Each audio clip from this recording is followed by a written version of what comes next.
Welcome back ji. So we were talking about water logging और अब हम सैलिनिटी की बात करते हैं कि व्हाट इज़ सैलिनिटी। सो जहाँ पे हमने ये वाटर लॉगिंग की बात कर दी है, अब हम सैलिनिटी की अगर बात करें तो सैलिनिटी क्या होता है? Salinity refers to the accumulation of salts on the surface on any surface for that matter। ठीक है, और इसकी बहुत से कॉजेज हो सकते हैं। अब आप मेरे से सवाल ये कर सकते हैं कि आप जी वाटर लॉगिंग और सैलिनिटी को एक साथ क्यों पढ़ा रहे हैं? क्योंकि वाटर लॉगिंग और सैलिनिटी एक मिला जुला कॉन्सेप्ट है। जब पानी की सतह ऊपर आती है और वाटर लॉग आपकी हो जाती है ज़मीन, यानी लॉगिंग हो जाती है। लॉगिंग का मतलब ही ये है कि उसके ऊपर एक सतह के ऊपर किसी चीज़ का ठहर जाना। ठीक है। सो जब ये वाटर लॉगिंग हो जाती है और जब वाटर लॉगिंग ख़त्म होती है, जैसे कि मैंने आपको अभी पिछली वीडियो में बताया कि water logging can be temporary and can be permanent as well. Temporary होती है तो पानी खड़ा होता है और फिर हम देखते हैं कि किस तरह से वो इवेपोरेट हो जाते हैं या वहाँ से वक्त के साथ वैनिश हो जाते हैं। और अगर परमानेंट होती है तो we see that in the form of swarms, marshes, ये सारा कुछ हम देख रहे होते हैं।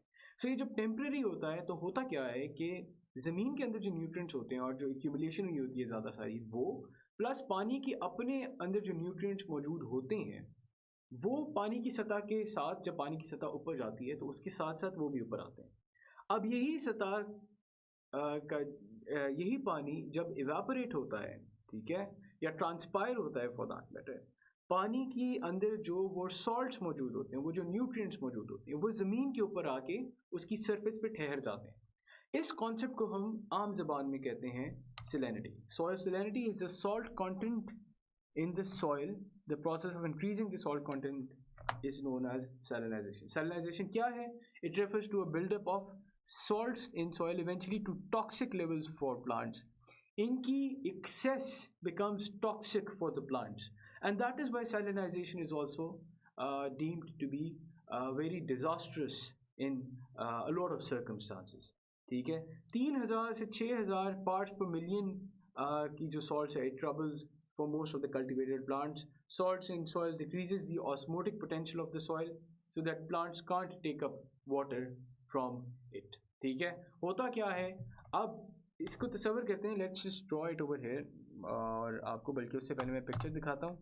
So this is a picture, you can see that ये सारा white portion जो आपको नज़र आ रहा है, जहाँ पे मेरा ये पॉइंटर इसको टच कर रहा है, ये सारा white portion जो हमें ज़मीन के ऊपर white एक सॉल्ट की लेयर नहीं नज़र आती, दैट इज सैलिनाइजेशन। ठीक है, और ये एक डायरेक्ट रिजल्ट है ऑफ वाटर लॉगिंग जो कि उससे पहले हो चुकी होती है। ठीक है, सो ये हम सैलिनाइजेशन इसको कहते हैं। अच्छा, अभी ये जो मैंने पिछली बात की ऑस्मोटिक पोटेंशियल वाली, ऑस्मोटिक पोटेंशियल इससे कैसे रिड्यूस हो रहा है, अगर उसकी बात करें, so if we see that this is a plant, चलिए ये तो खैर सही जगह पे है, let's say this is a shrub, right. इस श्रब के और ज़मीन में जो इसकी रूट्स हैं, उनके बीच में जो लेयर है, that layer is strictly you can say shielded by this salt layer। ठीक है, अब ये salt layer जो है इस shrub की roots को पानी जज्ब करने से रोकता है। It acts as a shield, it acts as a barrier। ठीक है, hence हम कहते हैं कि salt accumulation जो कि surface पे हो जाती है, उसकी वजह से प्लांट का जो ऑस्मोटिक पोटेंशियल है वो भी जो है इसका रिड्यूस हो जाता है। ठीक है, so this is why we say this particular thing. Moving forward, salinity की टाइप्स क्या हैं? एक आपकी आती है primary salinity. Primary salinity can also be refer to as the natural salinity that is already there. ठीक है, due to the presence of soil in natural landscape, naturally जो वहाँ पे मौजूद होती है।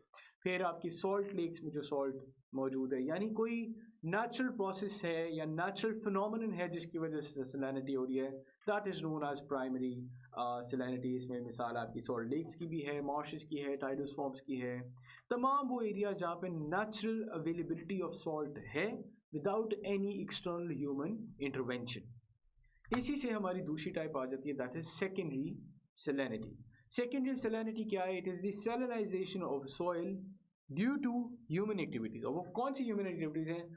अगर आप अपना पिछला लेक्चर उसको थोड़ा सा रिवाइंड करें प्लीज इनके, so we talked about eutrophication. ठीक है, यूट्रोफिकेशन में क्या होता है? यूट्रोफिकेशन में the water is polluted by salts that run off from industries, generally speaking. ठीक है, इंडस्ट्री से रन ऑफ होता है, फिर आपके एग्रीकल्चरल यूज़ में जो फर्टिलाइजर्स का इस्तेमाल होता है उधर से रन ऑफ होता है। सो ये तमाम चीज़ें जो है मिला के आपका जो है यूट्रिफिकेशन का बायस बनते हैं। अगर यही सारी चीज़ें आपकी किसी एक एक एरिया ऑफ लैंड से गुजरते हुए एक लेक के अंदर जा रहे हैं, तो वो जो बीच का प्रोसेस है जिसके अंदर वो ज़मीन के ऊपर से गुजर रहे हैं, उधर भी तो किसी ना किसी वक्त पे ठहराव होता है ना, ठीक है। तो जब पानी का ठहराव वहाँ पे होता है, उसकी वजह से जब वहाँ पे ट्रांसपायरेशन होती है उसके बाद या इवापोरेशन होती है, तो वो सॉल्ट्स जो कि मैन मेड हैं या मैन मेड इंटरवेंशंस की वजह से वहाँ पे उस वक्त मोहल्ले हुए हुए हैं या पहुँचे हुए हैं, उसकी वजह से जो एक्यूमुलेशन होती है सॉल्ट की in on land, that is known as secondary salinization. और इसकी जो मेन हमें कॉन्स्टिट्यूएंट्स या कंट्रीब्यूटर्स नज़र आते हैं, that are urbanization and agriculture for very obvious reasons. I hope it is clear कि water logging में और salinization में क्या फ़र्क है और how they are interlinked as well. इसी के साथ आगे बढ़ते हैं। वाटर लॉगिंग और सैलिनाइजेशन की कुछ स्टेटिस्टिक्स हैं पाकिस्तान सेंट्रिक, वो मैं आपको बता दूँ थोड़ी सी। This is something that you can note, और ये आप आज की जो लेटेस्ट रिसर्च है उसके साथ वेरीफाई भी कर सकते हैं, end of course you can add upon anything जो कि आपको नया इसमें नज़र आता है। सो ओवरऑल इस वक्त पाकिस्तान में 25% आपका अनकल्टिवेबल लैंड मौजूद है, ठीक है। Of all the land that is present, तो इसमें से 25% आपका कल्टिवेबल है। इसकी अगर आप एक मिसाल लें, अगर आप लाहौर से इस्लामाबाद जाते हैं मोटरवे से, सो बीच में मार्गला हिल्स और ये सॉल्ट माइंस, मार्गला हिल्स तो खैर बहुत आगे की बात है, सॉल्ट माइन से पहले वाला जो इलाका है उसके अंदर आप देखें, अगर इसकी टोपोग्राफी को आप थोड़ा सा उसका जायज़ा लें तो आपको बहुत ज़्यादा सेलाइन एरिया नज़र आता है, जिसके अंदर आपको बहुत ही ऊपर नीचे जो उसकी टोपोग्राफी है ना वो नज़र आना शुरू होती है, जिसके अंदर गॉर्जेस भी हैं। लाइक अगर आप साइड वाला लैंड देखेंगे ना तो उसके अंदर ये ऐसे ऐसे छोटी छोटी आप कह लें क्लिफ्स टाइप बनी होंगी, पहाड़ियाँ टाइप बनी होंगी, ठीक है, सारी वाइट होती हैं। वो क्या है, दैट इज़ ऑल सैलिनाइज्ड एरिया, ठीक है, जिधर वेजिटेशन एज मौजूद आपको नज़र नहीं आएगी, ठीक है। और तो बहुत एरिया आपको नज़र आएगा जो कि हाईली वेजिटेटेड होगा, बट ये मैं स्पेसिफिक एरिया की बात कर रहा हूँ जहाँ पे आपको वेजिटेशन नज़र नहीं आएगी। इट विल ऑल बी गॉर्जी, ठीक है, और गॉर्जेस से बड़ा होगा, ये सारी चीज़ें, ठीक है। सो ये एक सिर्फ एक मिसाल है छोटी सी। इसके बाद अगर आप बलूचिस्तान वाली साइड पर जाएँ, ठीक है, बलूचिस्तान में इट इज़ मिनरल रिच, उसके कुछ एरिया जैसे हैं, स्पेशली अगर आपने लाहौर से या कहीं से भी कोयटा का सफ़र किया है by train, so you will know, आप बलूचिस्तान जब एंटर करते हैं तो आपके इर्द गिर्द आपको काफ़ी ज़्यादा इस तरह से एरियाज नज़र आते हैं जो कि सेलाइन होते हैं, ठीक है। So this is as far as an explanation is concern कि 25% अनकल्टिवेबल लैंड कैसे भाई ऐसे ही है। फिर अगर बात करें हम 48% ऑफ सॉइल इन सिंध और पंजाब की खसूसन अगर बात की जाए, it is waterlogged and saline, while 18% of the 48% is intensely saline, ठीक है। 48% आपका जो लैंड एरिया है पंजाब का और सिंध का कुल मिला के वो वाटरलॉग्ड है या सेलाइन है, और इस 48% में भी 18% हाईली सेलाइन है। अच्छा, अब सेलेनिटी या वाटरलॉगिंग का मतलब ये कतई तौर पे नहीं है कि भाई वहाँ पे कभी भी प्लांटेशन या वेजिटेशन नहीं होगी। It depends on the level of salinity, ठीक है।